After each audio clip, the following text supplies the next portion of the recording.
अभी बेंगलुरु में, उसके बारे में देखिए, पटना समिट के बाद बेंगलुरु समिट और अपोजिशन की बैठक मैं नहीं मानता हूँ। इस देश में आज जो तानाशाही, एकाधिकारशाही, मिसयूज ऑफ सेंट्रल एजेंसी का कारोबार चल रहा है, पैसों का खेल चल रहा है, उसके खिलाफ जो लोग देश को आगे लेकर जाना चाहते हैं, जो लोग देश में लोकतंत्र बचाना चाहते हैं, ऐसे प्रमुख राजनीतिक दलों की ये बैठक, जिसमें कांग्रेस से लेकर शिवसेना और एनसीपी तक लोग शामिल हैं।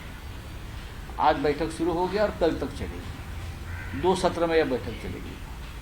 आज मैडम सोनिया गांधी जी ने डिनर भी रखा है, आज भी बैठक में चर्चा होगी और एजेंडा भी सर्कुलेट हुआ है, खास करके सीट शेयरिंग का फॉर्मूला कैसा हो सकता है। दूसरी बात है, ये जो फ्रंट बनेगा उसका एक प्यारा सा नाम हम क्या दे सकते, उसके ऊपर चर्चा होगी। और तीसरी बात है, कॉमन एजेंडा क्या होगा, प्रोग्राम क्या होगा, ये भी बात हो सकती है। सर, शरद पवार जी आज की बैठक में नहीं आ रहे, वो सीधा देखिए, पवार साहब आज नहीं आएंगे, लेकिन कल सुबह वो बेंगलुरु पहुंच रहे हैं। मेरी उनसे कुछ बातचीत हो गई। बातचीत में उसने कहा कि आज मुझे पहुंचना मुश्किल है, क्योंकि उनकी भी पार्टी थोड़ी संकट में। आज महाराष्ट्र में विधानसभा का अधिवेशन आज से सत्र शुरू हो रहा है, तो उनकी पार्टी को उनकी आज ज़रूरत है मुंबई में मार्गदर्शन के लिए। लेकिन कल सुबह 10:30 बजे शरद पवार साहब बेंगलुरु पहुंचेंगे और बेंगलुरु के हमारी बैठक में वो शामिल होंगे। सर, बैठक में ईवीएम मशीन को लेकर क्या चर्चा की जाएगी? देखिए, ईवीएम मशीन के बारे में चर्चा होगी, लोकसभा की सीट शेयरिंग के बारे में चर्चा होगी, बाद में और भी बहुत सी बातें हैं। क्या फ्रंट का नाम क्या हो सकता है, उसके बारे में चर्चा होगी।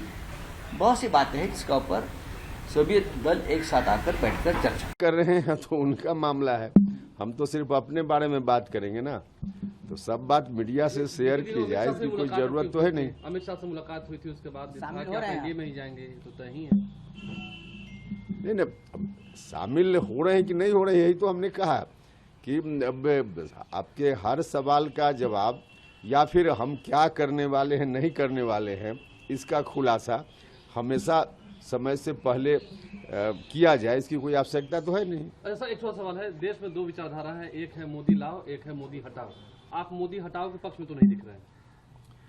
भैया, हमने तो कहा है कि नरेंद्र मोदी जी का कोई विकल्प 2024 तक तो नहीं है, क्योंकि उनके मुकाबले जो लोग हैं, पहलवान के खिलाफ दूसरा पहलवान अगर थोड़ा भी उस मुकाबला में दिखे तो कोई उम्मीद कर सकता है कि लड़ाई हो सकती है। लेकिन बहुत इतना का अंतर है कि कहीं कोई लड़ाई की स्थिति बनने ही नहीं वाली है। तो ऐसी परिस्थिति में चैलेंज जब नहीं है मोदी जी के समक्ष, तो यह बात तो हम बार बार बोल रहे हैं। ये बताइए, राहुल गांधी और नीतीश कुमार किसी में वो दम नहीं है जो नरेंद्र मोदी में है? हाँ बिल्कुल, अभी तो हमने कहा कि कोई एजेंडा ही नहीं है इन लोगों के पास। कोई व्यक्ति का सवाल तो सेकेंडरी है, पहले तो एजेंडा की बात है। मोदी जी का जो एजेंडा है उसकी कोई आलोचना करे या प्रशंसा करे है विषय, लेकिन इन लोगों के पास तो कोई एजेंडा ही नहीं न है। जनता के सामने जब तक वैकल्पिक एजेंडा, ठोस एजेंडा लेकर कोई विपक्ष बात न करे, तो फिर कहां से उस पर जनता का ध्यान ही नहीं जाएगा और चुनाव में कोई इशू ही नहीं बन पाएगा। टक्कर में कोई दूर तक नहीं दिख रहा है। बिल्कुल, हमने कहा ना कि 2024 में कोई चुनौती नहीं है।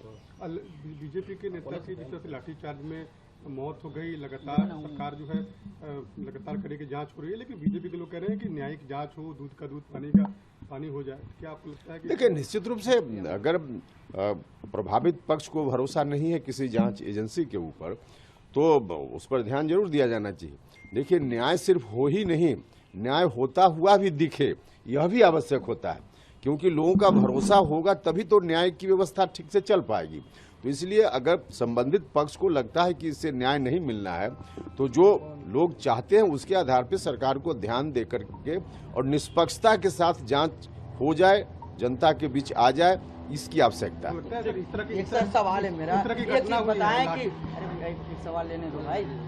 एक सवाल है कि नीतीश कुमार को संयोजक बनाने की बात हो रही थी, लेकिन अब सोनिया गांधी की एंट्री हो गई है। अब तमाम दल कह रहे हैं कि सोनिया का नेतृत्व होना चाहिए, तो नीतीश जी का क्या होगा? देखिए, आप ही लोग खबर फैला देते हैं। उस तो पहली बैठक में ही लालू जी ने ही स्पष्ट कर दिया। सबसे बड़े पैरवीकार जिनके बारे में कहा जाता था कि नीतीश जी के पैरवीकार लालू जी होंगे,